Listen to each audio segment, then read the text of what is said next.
सदाशिवसमारम्भां शङ्कराचार्यमध्यमाम् अस्मदाचार्यपर्यन्तां वन्दे गुरुपरम्पराम्।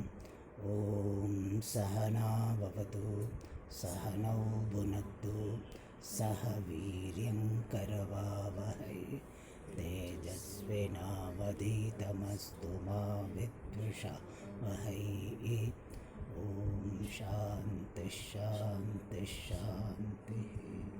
ॐ पार्थाय प्रतिबोधितां भगवता नारायणेन स्वयं व्यासेन ग्रथितां पुराणमुनिना मध्ये महाभारतम् अद्वैतामृतवर्षिणीं भगवतीम् अष्टादशाध्यायिनीम् अम्ब त्वामनुसन्दधामि भगवद्गीते भवद्वेषिणीं यं ब्रह्मा वरुणेन्द्ररुद्रमरुतः स्तुवन्ति दिव्यैस्तवैः वेदैः साङ्गपदक्रमोपनिषदैः गायन्ति यं सामगाः ध्यानावस्थिततद्गतेन मनसा पश्यन्ति यं योगिनः यस्यान्तं न विदुःसुरासुरगणाः देवाय तस्मै ॐ चतुर्थोऽध्यायः। अथ चतुर्थोऽध्यायः। श्रीभगवानुवाच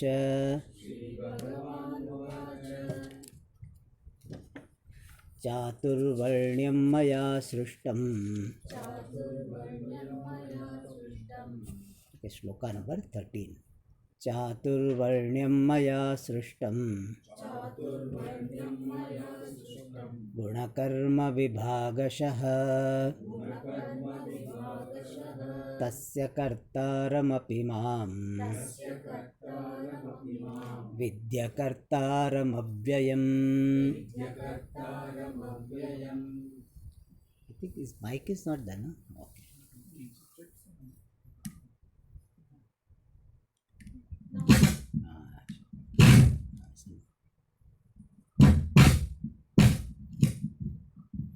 Then we lose connection. Oh, maybe this one.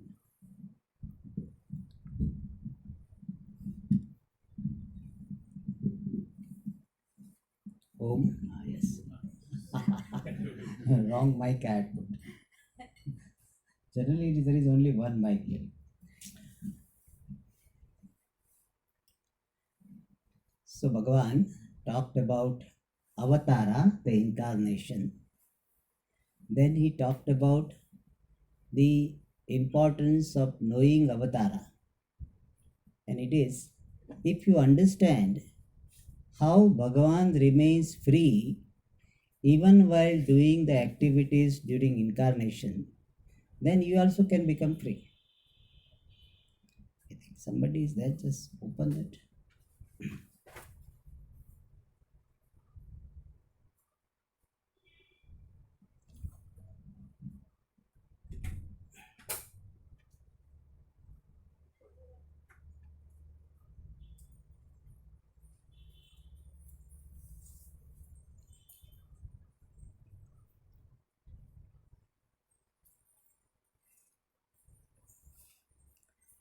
And then Bhagavan said, many people have attained the knowledge and become free.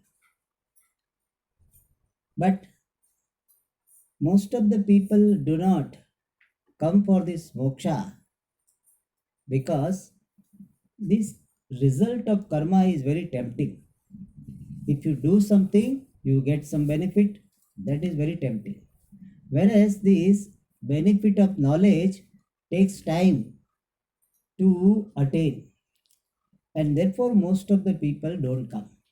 And in Manushya Loka, the result of karma is very quick because there is a Chaturvarnya system, the system of 4 classes of the society. and that topic is given in the 13th shloka. Is one of the important shloka, popular shloka of the fourth chapter, especially the first line. Chaturvarnyam maya srishtam. Chaturvarnyam means the classification into four groups or the system of four groups, social system consisting of four groups. Srishtam created maya by me through Vedas. So the classification of the society into four groups, which is called Chaturvarnyam, is created by me, presented by me through Vedas. And any classification will have some basis. Like if I want to classify the people who are here, then I can say South Indian, North Indian. Here nobody North Indian.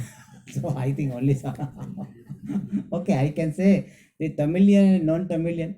I can say that there are some people no, who are from not from the or male, female, we can say below 50, below 60, above 60. I have to change because 50 nobody is there below.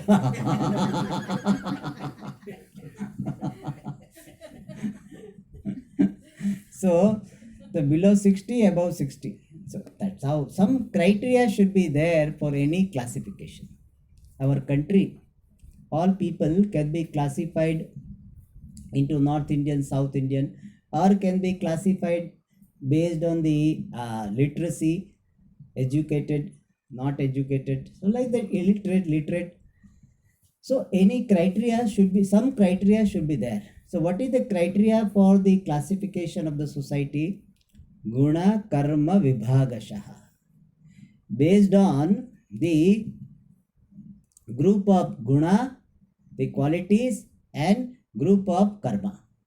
So guna karma vibhagashaha means based on the group of qualities and these activities.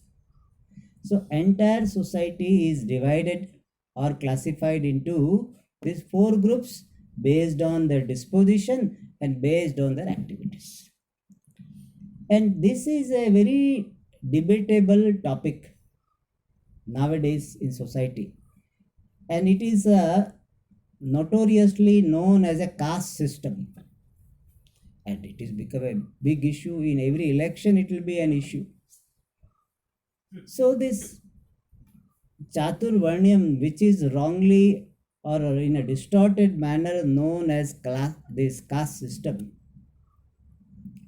what was the concept and what was the benefit, what was the problem, why it did not work? That is the topic we need to understand so that we at least are free from misunderstanding. If we can make others free from misunderstanding, very good. But at least we should be free from misunderstanding about this Chaturvarnyam. People say that because of this caste system, our India has so much division, India is not progressing, etc. And exploitation is there. But really speaking, this Chaturvarnyam, this social classification, is meant for smooth functioning of the society. Any society to function smoothly, there will be so many activities required in the society. Any society to be stable, progressive, some activities in the societies should happen. Like there should be some people to defend the country. There should be some people to educate the next generation. There should be some people to do the business. And there should be some people to provide unskilled labor. Any society requires this. And this Chaturvarnyam is meant for smooth functioning of the society. That is the purpose. Let the society function in a smooth manner. Like in our body, we have got digestive system, we have got a respiratory system. then only our body is able to function properly. Imagine that in our body that this division was not there. Then breathing, that who will breathe? The lungs said, I have been breathing so many times, I will not breathe. Somebody will breathe.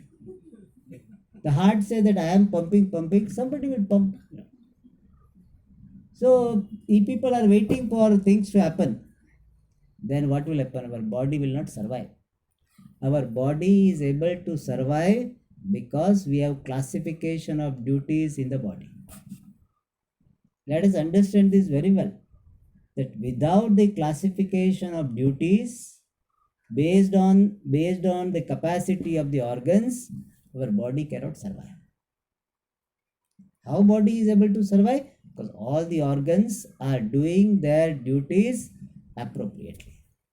So our society also is like a body, and it should function properly. Then it requires this classification of duties. So that was the spirit of this Chaturvarnyam. And the classification is based on, Bhagavan Sri Krishna says, guna and karma. Guna means, in the technical language, sattva guna, rajo guna, tamo guna. There are three gunas. Sattva guna is generally responsible for peace, knowledge, contemplativeness. Rajoguna is known for activism, ambition, and Tamoguna is responsible for dullness, laziness, short-sightedness. That is Tamoguna. Now, depending upon the proportion of this guna in a given person, we will have four types of groups of guna. One thing is, everybody will have all three gunas. There cannot be any person who will not have any guna. Everybody has got sattva guna, rajo guna, and tamo guna. Without these three guna, you cannot live your life. See, now you are listening to me, understanding. So you have sattva guna. Then you get up to go to the dining hall. For that activity required rajoguna, and afterwards some rest. For that tamoguna is required. So without these three gunas, there cannot be any jiva. So all three gunas are there. Only thing, the proportion will be more or less in different jivas. So one particular proportion is sattva guna is predominant, rajoguna is number 2. Let us say sattva guna is 60%, rajoguna is 15-20%, and tamo guna is 15%. Tamo guna is rajoguna is 25% and tamo guna is 15%. So that is one particular composition. This guna, we will call it sattva pradhana guna. Sattva pradhana disposition, where sattva guna is predominant. And this guna can be called as brahmana guna, which will be characterized by contemplativeness, characterized by this love for study, love for knowing new things, love for research. That is called brahmana guna. And brahmana guna means sattva number 1, rajoguna number 2, and tamo guna minimum. Second will be rajoguna is number 1, but followed by sattva guna. So sattva mishrita raja pradhana. Tamo guna is number 3. So rajoguna is 60%, sattva guna is about 25%, and tamo guna is 15%. That type of this composition we can call the kshatriya guna. And this will be characterized by ambition. Person will be very active. Person will be having lot of what is called ambition to do things, but he will have this commitment to the well-being of totality. So we can say this selfless activism. But activism is there, but he will not be thinking too much about himself. He'll be thinking about the country, he'll be thinking about the world, he will be thinking about his community. So he will be thinking about more than the individual. That is Kshatriya Guna. Third is Vaishya Guna, where Rajoguna is number 1, Tamoguna is number 2, Sattva Guna number 3. And this composition will be characterized by selfish activism. Person will be active, but always thinking, what will I get? What will I get? How much money I will get? How much profitability is there in this interaction? Always thinks about his own profit. That is called Vaishya Guna. Shudra Guna is Tamoguna number 1, Rajoguna number 2, Sattva Guna number 3. That is called Shudra Guna. And that is the quality characterized, that is the disposition characterized by laziness. Laziness and this narrow mind, the laziness and not having this understanding of the things clearly, delusion. So this fourth Shudra Guna is characterized by more delusion, laziness, lethargy, not putting mind in anything they do. That is Tamoguna. Means they think very, very limited. You tell them that you do this work, you will give this person, okay. And their mentality is, if they get salary, then for 1 week they will not work. That's all. Today we got salary. We have this problem that some worker, they get salary, and afterward it is not that they don't know, they lose their salary they lose for the day they don't come. They don't mind. Got money, enjoy. That's all. Enjoy means what? Drink. And when that money is over, then they will start work. Sometimes I really respect them. My God, they are so carefree. But it's not coming out of the Sattva Guna.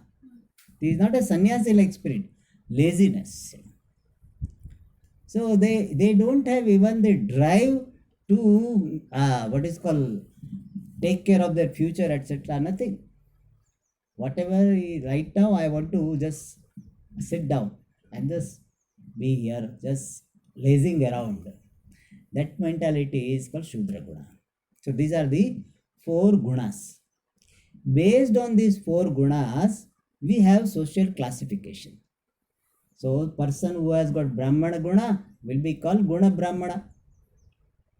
Whether he is born in Brahmana family or not, but if a person has got contemplativeness, love for research, then that person will be called Brahmana by disposition. He may be doing research in science, in this physics, chemistry, then also he can be called Guna Brahmana. He has got the mind to think. He doesn't think about dining hall, he generally thinks about library. Library drawn person. And always likes to sit. He has to be told to get out of library, otherwise he will continue to sit there. That type of person. That is Guna Brahmana. If he sits, he forgets to even eat. He is so lost in his contemplation. That type of person is called Guna Brahmana. So he has love for contemplation, love for knowing, love for research, love for inquiry. That is Guna Brahmana. Second is Guna Kshatriya. Means a person who is having lot of this activism, restlessness, but he thinks about the totality. So that person will be Guna Kshatriya. Third is lot of activism is there, but it is always for one's own benefit. That is, the person will be called Guna Vaishya. And one who generally lazes around, that person is Guna Shudra. So one classification of the society based on the guna. And this classification is there in every society, whether it is a Vedic society or it is a non-Vedic society. In every country, these types of people will be there. Even in family, sometimes we'll see some people are Guna Brahmana, some people are Guna Kshatriya, Guna Vaishya, Guna Sudra. In sometimes big family also you can see this. It is there everywhere in the world. Only thing we will not be giving the name, but this type of classification is there everywhere. Second is karma, karma vibhaga. We have four types of activities. One activity in the form of learning and teaching Vedas or scriptures or any discipline of knowledge, learning and teaching. One group of activity. Second is doing puja and officiating these rituals. That type of activity is called Brahmana karma. Learning, teaching, doing research, etc. That type of activities, doing puja, officiating the rituals, that activity is called Brahmana karma. And Kshatriya karma means defense, admin, this what is called ruling government, governing the society. This is Kshatriya karma. Vaishya karma means agriculture, business, etc. That is Vaishya karma. Shudra karma means the providing unskilled labor. That is Shudra karma. And these four karmas also become the basis for the classification of society. So one who is doing Brahmana karma will be called Karma Brahmana. Brahmana by karma. We say Brahmana by profession. Similarly, a person who is in the army, even though he is Brahmana by birth, but he is karma wise is Kshatriya. Similarly, Vaishya and Shudra.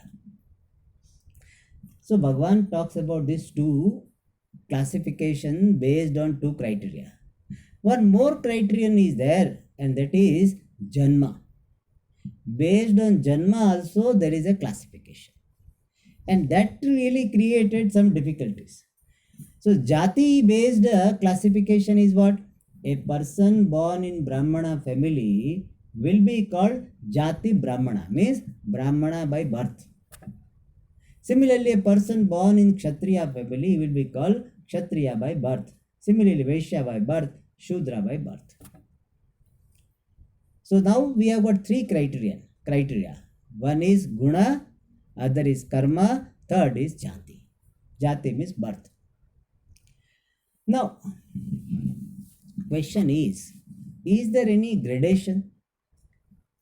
Which one is superior? So our Shastra says, as far as the birth is concerned, really there is no superiority. Because by birth everybody is Shudra only. Janmana Jayate Shudraha. So, really speaking, by birth everybody is Shudra in a way. Then by birth nobody is superior from the spiritual angle. Spiritual angle we cannot say Brahmana is superior, this is superior. Yes, Brahmana will have advantage compared to others because of that their atmosphere at home, parents samskara, they will have some advantage. But we have seen some Brahmana families, they are worse than even Shudra's family. So by birth itself we cannot say this person is born in Brahmana, therefore is superior. By birth nobody is superior. One can have advantage, one may not have advantage. Then by karma, is there anybody superior? From moksha angle we say, by karma also you are not superior.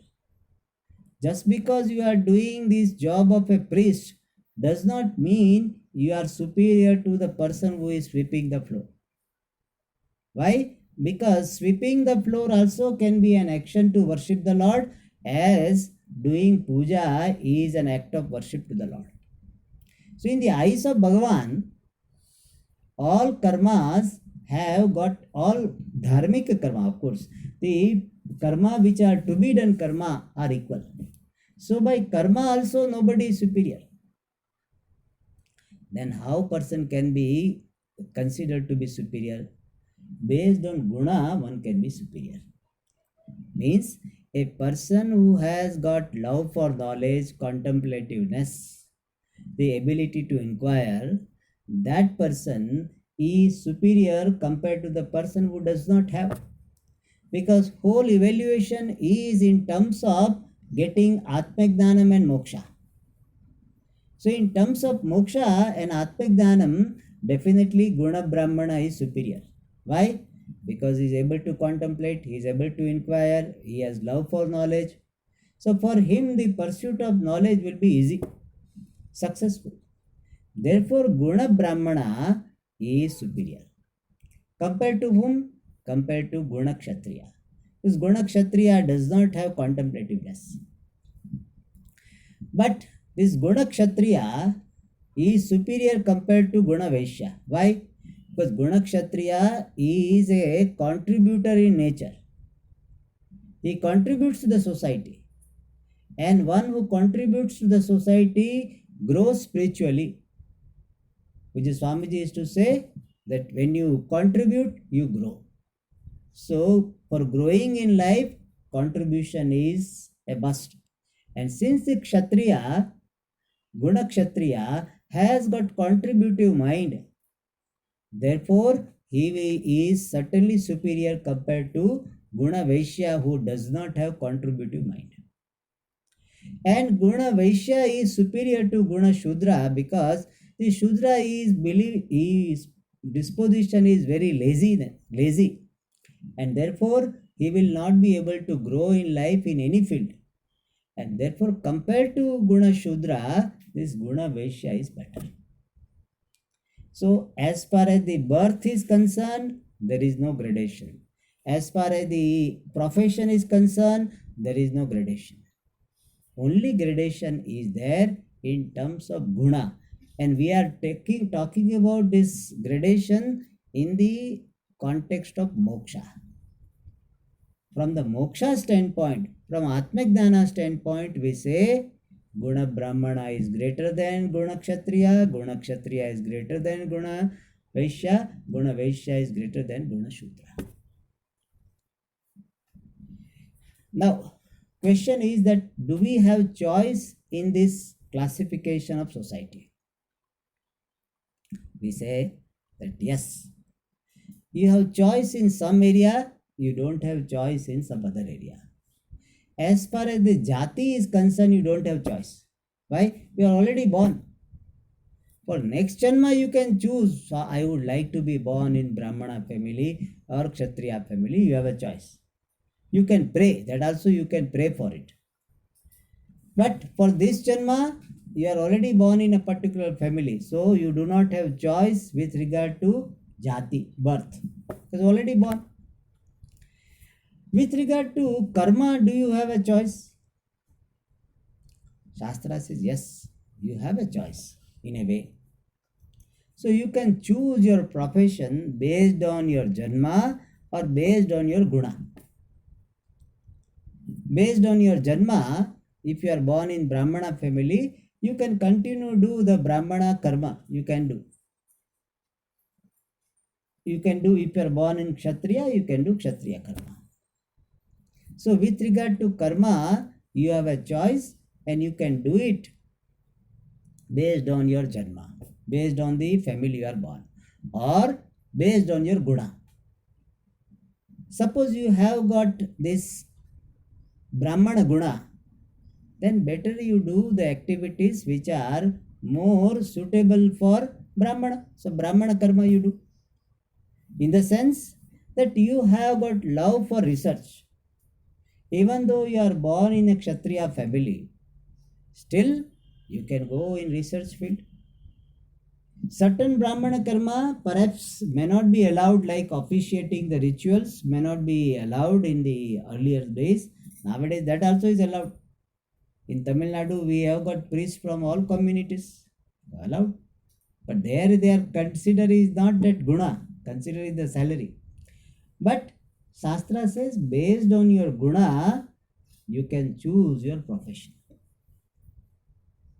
That is why many Brahmanas, they have got that, fighting spirit. So they join army. So by birth they are Brahmanas, but they join the army. Army is what? Kshatriya karma. So between based on these two criteria, one is birth, other is your guna. Based on that, you can choose your karma. But Shastra says, let your birth or your disposition be the criteria for choosing your karma and not merely money. Unfortunately, nowadays, people choose their profession based on what? Money only. This field gives more money, therefore people go there. Whether it is suitable to my temperament or not, no. And sometimes when parents will force, they say this nowadays this IT is doing well, you do IT. This boss son says that I like this arts. No, no, no, arts will not pay anything. Arts you will not get any money, so you will remain only begging person. Therefore, you go to IT. So that is not a correct approach according to our Shastra. Choose your karma based on your jati or based on your guna. Alright. So regarding janma, we don't have choice. Regarding karma, we have some choice. Regarding guna, do we have choice? Disposition. Our Shastra says yes. There is a choice and you should make use of choice. In fact, all the Shastras are prescribing various sadhanas for evolution in terms of guna. So if a person is guna shudra, means he has got lazy disposition. Shastra, Karma Kanda will say, you do the activities, so you will get more money. You will get more comforts. You will get more pleasure. So our Karma Kanda or Karma Kanda like scriptures are meant for activating those people who are lazy. You do this so that you will come up in life. Come up in life. So Karma Kanda is meant for making the Guna Shudra into Guna Vaishya. At least do for your selfish purpose, but do something. Like in some family, that some boy, he will not get out of the house. So the parents will say, at least I will give you money, you go for movie. For movie, at least you go out. But this fellow will not go. He will go out and he eat something and comes back. He doesn't go movie also. So our Shastra's approach is that making this person Guna Vaishya from Guna Shudra. Guna Vaishya is selfishly active. Selfish activism is better than no activism.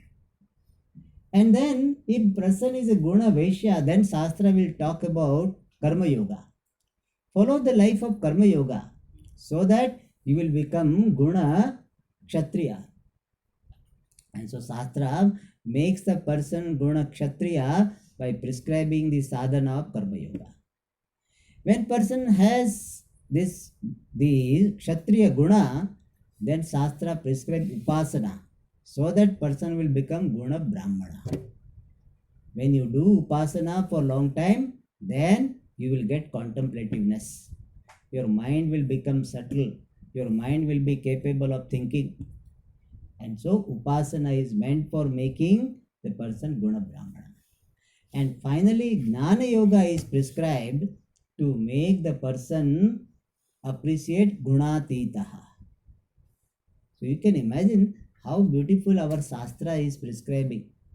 So Karma Kanda is meant for converting Guna Shudra to Guna Vaishya. Karma Yoga is prescribed for Guna Vaishya to Guna Kshatriya. And Upasana is for converting Guna Kshatriya to Guna Brahmana. And Gnana Yoga is prescribed to make the person Gunatitaha. So this is a complete package is there. So question, answering the question, do you have choice with regard to guna? Yes, you have a choice and better use that choice. That is the growth in life. Growing into a guna brahmana is a growth. Even if you are born in a brahmana family, but if you do not have the brahmana guna, then you need to grow. And growth happens by the activities prescribed by our Shastra. So Guna Brahmana is the goal of a sadhaka. That is why in Shastra, whenever Brahmana word comes in the Vedanta, we generally interpret as Guna Brahmana. In Karma Kanda Brahmana word comes, we don't say it is Guna Brahmana. There we have to say Jati Brahmana. But when it comes to Vedanta, Brahmana means Guna Brahmana. So answer is yes, there is a choice with regard to karma and guna. Karma choice, you don't have to bother much. Whatever your disposition or your family background, based on that you can choose karma. And any karma is good enough to worship the Lord. Now, the question is that why this Chaturvarnyam did not continue? Why it failed to some extent? Now also it is there, but it failed. It does not have the glory it had earlier. Why? The reason is Brahmana and Kshatriya are considered to be superior only if they have got respective disposition. Brahmana is superior because it has got Brahmana Guna, not just because he is born in Brahmana family. But what happened? In course of time, the people who were born in Brahmana family and Kshatriya family, they did not have the Guna of Brahmana, Guna of Kshatriya. They were, by Guna, they were Vaishya or Shudra, but they were demanding the respect of Brahmana. My father was respected because he was Brahmana and he was having disposition of Brahmana. So people respected him. Now I am born in his family, but I do not have Guna of Brahmana. But still I demand that I should be respected the way my father was respected. I should be given all perks, respect the way earlier it was given. People saw that this person is born in Brahmana family, but he is lazy, he is having all consumerism, he doesn't have this value in his life. We are better than him. Why should we respect him? So what happened that Brahmana and Kshatriya, without having the guna of Brahmana Kshatriya, still they continue to demand respect, continue to overpower the other class. And therefore, what happened? There was a rebel. Naturally, how can I respect someone who doesn't have quality? So there was some rebel, and therefore, slowly the structure became weak. And also, some outside influence. They also wanted to divide and rule, and therefore, they created Brahmin, non Brahmin division. See, this non Brahmin will be told, see how Brahmin they are bossing over you. Why should you listen to them? So outsider also had this particular some axe to grind. So internal problems were there and external problems, external influence also was there. Because of that, the system slowly became weak. But remember, the system itself is not defective. The way system was handled is defective. So we think the system itself is wrong. System is not wrong. But the way system was used or rather misused, that created problem for system. It is something like democracy as a system is very good. See that power remains ultimately with public, and at the same time this the function of the country is done by some representative and the country runs smoothly. So democracy system is very good, but many times in many country what happens, this system is misused by people. The people who are supposed to represent the interest of public, they started focusing on their own interest, and because of that democracy is becoming weaker and weaker. It is not the problem with democracy, it is a problem with the people who are handling democracy. Otherwise, this is a very beautiful thing, no? That election happens and the change of power can happen. Otherwise, in olden days, for change of power to happen, thousands of people will die. And now, a change of power happened some 10 years ago without any bloodshed. It's a big thing. So, the democracy is a very great system. But nowadays, what has happened? These people who do not have the Kshatriya spirit. Kshatriya spirit is what? Selfless activism. So they do not have guna of Kshatriya, but they want to do the job of Kshatriya. The guna of Kshatriya is there and they do the job of Kshatriya, it will go well. And now what is happening? They have got the guna of Vaishya. Vaishya is what? Selfishness. And they are taking the job of these Kshatriya. That is why there is a problem. They look upon this position as the means to earn money. They say we put money, then we'll get money. That's how. By black money, they get elected, and when they get elected, they generate more black money. So black money to election to black money. That is the circle it continues.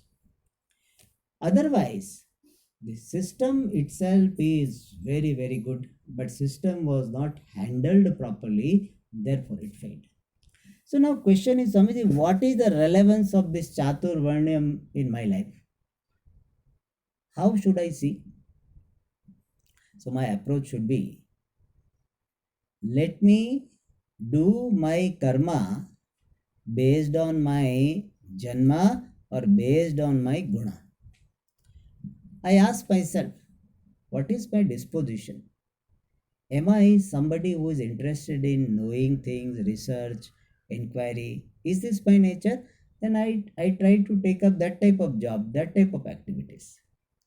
So based on my guna or jati, I choose action.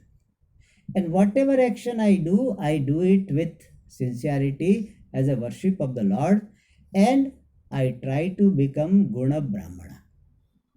And becoming Guna Brahmana, I pursue Jnana Yoga and discover myself to be Gunatita. That is the relevance of this Chaturvarnyam. Do your duty as a Brahmana, Kshatriya, Vaishya, Shudra, whatever.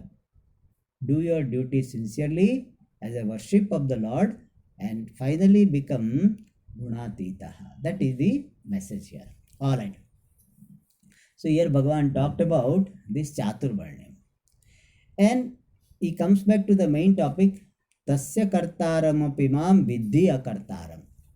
So Bhagavan says, even though I have created this system, but still may you know me to be akarta, non-doer. So Upadi Drishtya, from the standpoint of Maya Upadi, I am the doer of this social classification. But from my Paramarthika Swarupa, I am akarta, I am non-doer. Because I am Abhyayam, I am changeless. Without changes, activity is not possible. I am changeless, therefore real activity is not possible. So I am really a karta, but Maya Drishtya karta. Now Bhagavan says, one who understands the secret, that how one can be karta empirically, still a karta, non-doer, from the standpoint of reality. How is it possible? If one understands, then that person becomes free from the bondage of action. That is said here. Namam karmani limpanti name karma phale spruha iti mam yo bijanati karma bhirna sabadhyate. So Bhagavan says, Mam karmani na limpanti. Activities do not affect me. Name karma phale spruha. I do not have any spruha, craving for particular result of action. Iti, in this manner, yaha mam abhijanati, one who understands me, that person saha karma bihi, by action, na badhyate, not bound. So Bhagavan says, if person understands that how Bhagavan remains free from bondage and he applies it to himself, then a person becomes free from bondage of action. And here what is the message given? That Bhagavan is free from the kartrutvam, the doership, and free from this craving for the result, and therefore karmas do not bind me. Physical activities really do not bind me, but my desire for particular result, my doership with regard to the activity, that binds me. And Bhagavan is free from that, therefore Bhagavan remains free from bondage of action.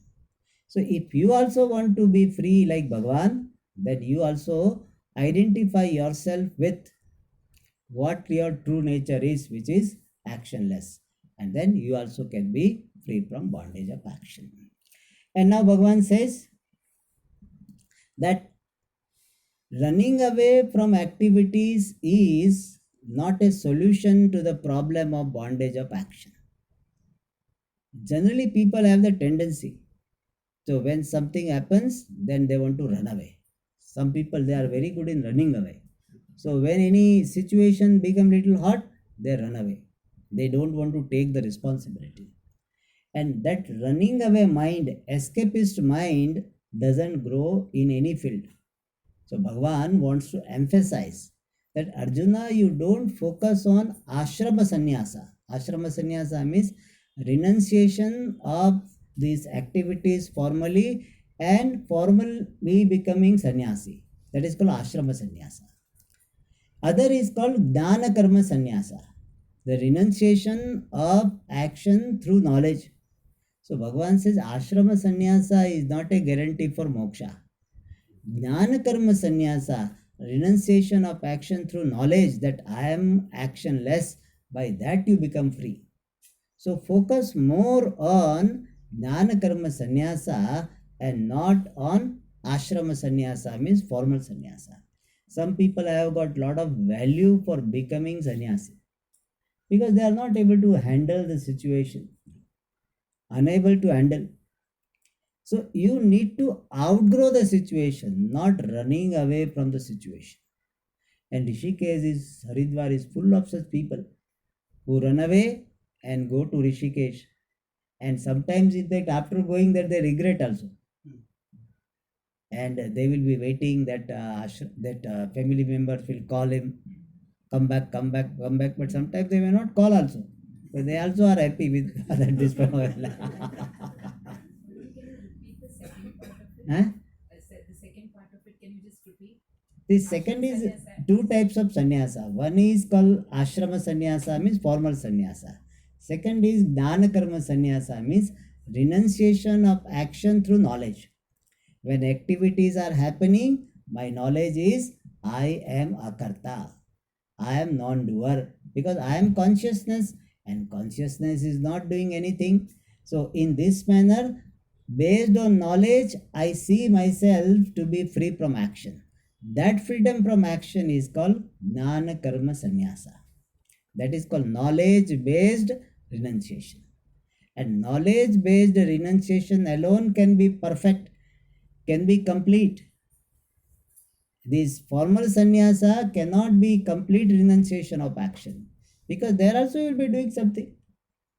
Earlier you were doing these activities at home. Now you are doing activities of ashrama.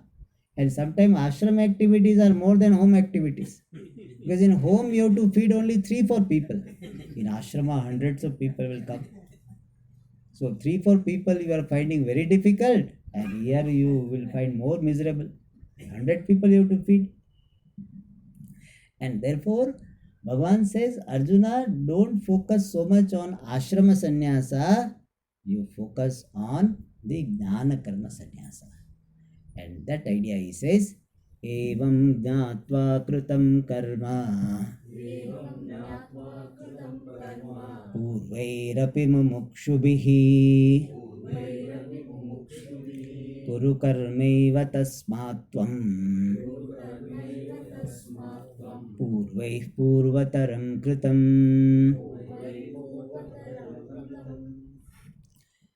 So Bhagavan says, Evam Gnatva, having understood in the manner described in the 14th shloka, that I am Akarta and I do not crave for the result of karma, in this manner understood, and Kritam Karma, action was done, Purvaihi api mumukshubhihi, even by the ancient seekers of freedom. Tasmat, therefore, Tvam karmaiva kuru, may you do action alone. Don't try to run away from the activities. Running away mind is a weak mind. And weak mind, wherever it goes, it will remain weak and it will not be able to pursue. Therefore, Tvam karmaiva kuru. What type of karma? Purvaihi purvataram kritam. The karma which was kritam, done, purvataram, earlier, purvaihi, by the earlier people. The people of earlier generation, whatever type of karma they have done as per Shastra, you get inspiration from them, you get the guidance from their activities and do the activities accordingly. And here the message given is, if you are not having the knowledge and still you need to purify yourself, then you do karma for Chitta Shuddhi. If you think that no, I am already a Jnani, then you do karma for Loka Sangraha, for the benefit of society. Running away is not there anywhere. If you are Ajnani, do karma for Chitta Shuddhi. If you are Jnani, do karma for Loka Sangraha. Especially when you are kept in the setup. If you happen to be in sannyas ashrama, then you have a choice whether to do certain activities you need not do. But when you are in the setup of grihastha ashrama, then it is not proper to run away. Even if you are a jnani, better do action. That is said here, tasmat tvam kuru karma, which was done by others. And Bhagavan says that regarding karma, akarma, people are very much confused. So from the 16th sloka, Bhagavan is going to introduce the topic of dana karma sannyasa. And first 2 slokas, he introduces the topic that one needs to understand karma properly. Because people have got a lot of misconception about karma, which one needs to be free from. So he says in the next sloka, Kim karma kima karmeti kavayopyatra mohitaha tatte karma pravakshyami yajnatva mokshase shubhat. Kim karma, what is action? Kim akarma, what is actionlessness? Iti, in this regard. Atra, iti atra, in this regard. Kavayaha api, even learned people. Mohitaha, confused. Even learned people do not know exactly what is action and what is actionlessness. Tatte karma, that karma regarding which the learned people also are confused, that karma and by extension akarma, Pravakshyami. I will talk to you about that action and actionlessness. Then one may wonder what is there by knowing that this is action and this is actionlessness. What do I get out of it? For that answer is given Yajnatva mokshase shubhat. Having understood this karma and akarma very well, you will be released from ashubha, an inauspicious samsara. So if you understand exactly what karma is, what akarma is, and if your life is reflecting your understanding, then you are free from samsara.